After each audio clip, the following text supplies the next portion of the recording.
Hello, I'm Charles Kamen.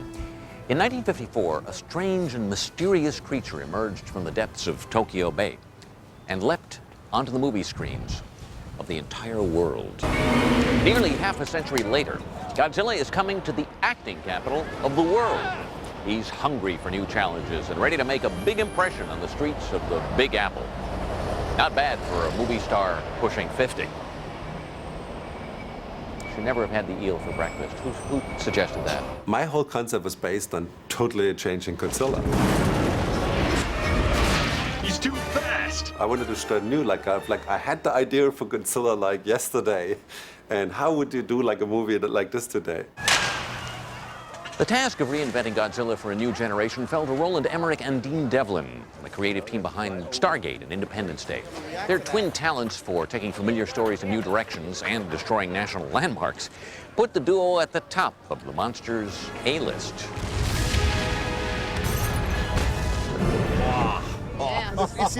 Yeah, that's okay. We make popcorn movies. We love popcorn movies.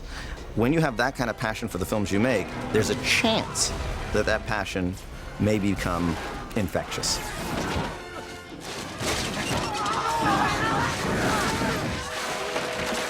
It's weird, right? It's like I'm watching a movie. I forget for this moment really what's happening.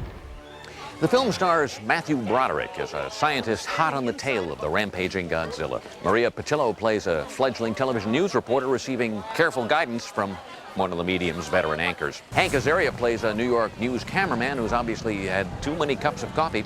And international superstar Jean Reno plays a role shrouded in a haze of pre-release secrecy. And like me, Godzilla appears as himself. I don't see Godzilla as a monster.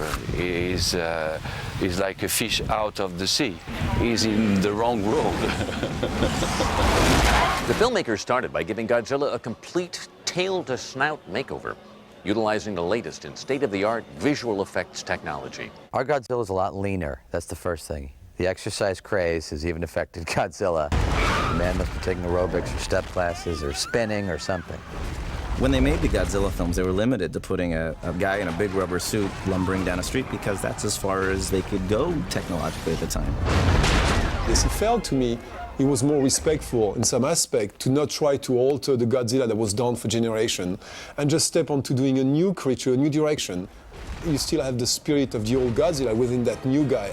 Only now can we really present Godzilla in the way that I think the original authors intended him to be, which is lethal and fast and agile, and with a few new tricks up his sleeve. What else did you find out? We know that he eats tons of fish. He's amphibious, he's a burrower, and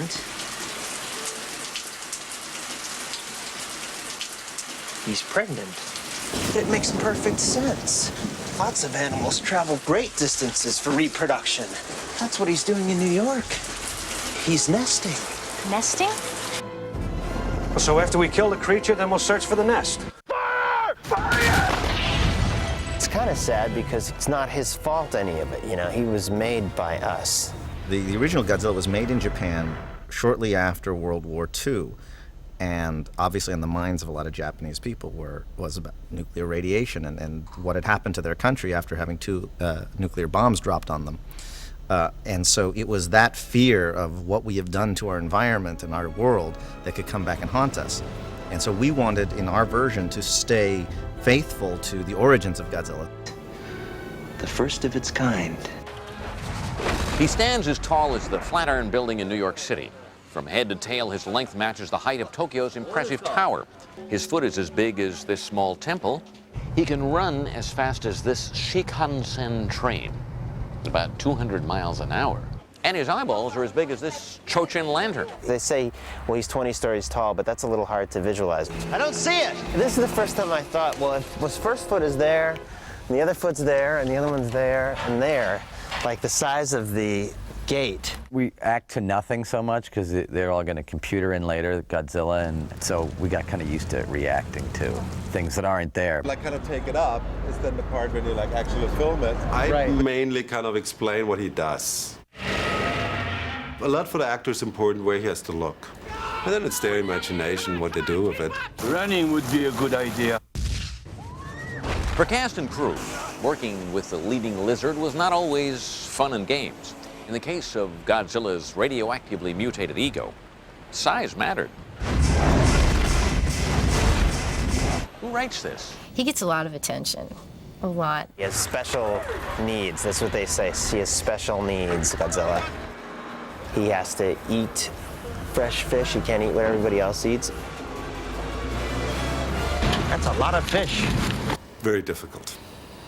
Very difficult. Never comes out of his trailer. Also, like where you park his trailer. I learned that problem. He does have the biggest trailer. I was pretty upset by that. But, you know, who's going to go tell him? You know, hey, man, can I talk to you for a second? Who is your agent? You know, he doesn't. He just blows you right off. By the time you get that out, he's like taking 3 steps and he's gone. Nobody has the nerve to tell him, this is a movie where there are a lot of other people in it. Do you want to be in this movie or don't you? You know, they don't want to say that to him. I think they're afraid of him. I'm Charles Kamen. Have a lizard-free tomorrow.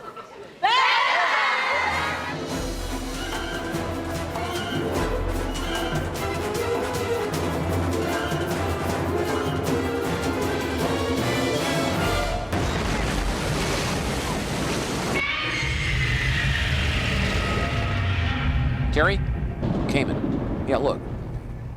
Have we fact-checked any of this stuff about his head is as big as, his eye is as big as, or are we just blowing smoke up our own behinds?